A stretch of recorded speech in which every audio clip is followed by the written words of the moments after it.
I feel like the, true aviation enthusiasts are like, gosh, these fighter pilots should like planes more. It's like, yeah, we like using planes for things, Yeah, they're tools to be used. Well, even when you brought up the video of the intercepts, I had like a little bit of a like scared for a second that you would ask any of us to VID any of those videos. I'm like, don't do that. Even fighter jets. I'm like, look, we'll play this game. Yeah, this will be fun. Yeah, stump the dummy. Won't be fun. Don't do it. I was looking through this. Like, oh yeah, just go ahead and tell me what this guy is here. If I can't see everything's a MiG-29. If I can't see the wanker, then I'm like, I don't know. The problem over there too is that there we got a J10.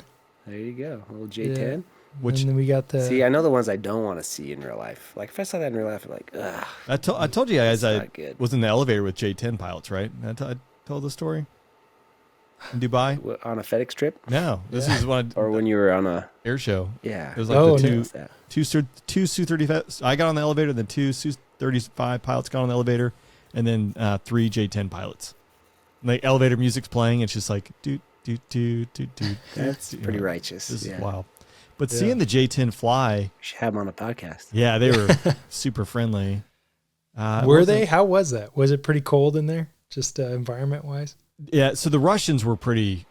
They spoke English. The Chinese didn't speak any English, or they did, and they just didn't allude to it. Yeah. But the Russians were pretty personable. They wanted to see the Raptor, which at that air show, anyone could see the Raptor behind the cordon. So, we'll show you the Raptor. But we want to see the Su-35. So we had to show them the Raptor first. Like we said that it was a whole deal, right? Like coordinating it.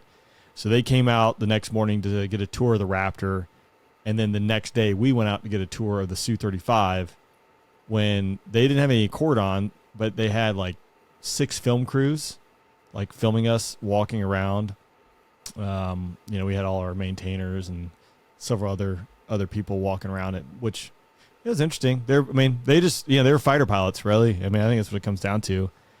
They just spoke Russian and flew Russian planes, but the Su-35 is no joke too. Yeah, that's a the interesting aspect of seeing its demo. It is like it was doing Raptor-esque things, flipping and flopping around. But every day its demo was a different length, right? Because they can't take off with full internal gas and do all the crazy stuff. Unlike the Raptor, right? It's the same demo profile every single time. So if you're like, while you got apples and oranges, I think a testament to the performance of the Raptor when you're talking about doing all these crazy, defying physics maneuvers. The Su-35, while it can do some really cool stuff, seeing it in person and like really paying attention, like, obviously maybe it was a little hotter on Monday, so they're a little heavier on the throttle and they burn more gas. So they had to nix like 2 maneuvers out of it. So it's kind of interesting, I thought. But yeah, well, I'd be pretty nervous. I think at an air show with the Su-35 doing its thing, I'd be like, you got to be ready to run. I feel like like Russian air show pilots are performing. The safety.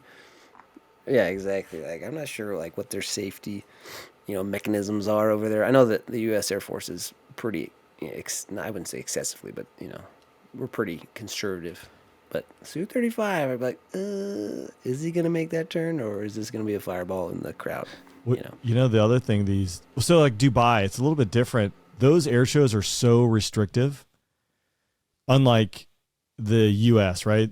You are in Canada, most Western countries, like, hey, you have a set of maneuvers that are like validated by your command and accepted by the FAA or Transport Canada, whatever it might be. Like they say, hey, we trust that your leadership has vetted this. But going to Dubai, and I think actually that air show is like happening right now. Everyone has a couple days to practice, and then they have to validate with the Emirati air traffic control. And they won like the takeoff. You guys seen the demo takeoff. Not a fan of that one. They won like 100 feet versus like 10 feet. And then they have all sorts of like altitude guns and lasers and all this stuff. So if you go too fast, if you go too low, they call you on it and they sit you. So if you don't qualify on the Sunday, then you can't fly for the Royal Day, which is like a big deal. They bring all the royals out for that. Same with like Bahrain. So Bahrain, when I did that show, this is like the second, my second year. First year in Dubai, all the leadership over there, Air Force leadership's like, hey, just play by their rules. Don't stir the pot. So, okay, yeah, sure. I'll just fly at 100 feet. It's lame. Go to Bahrain.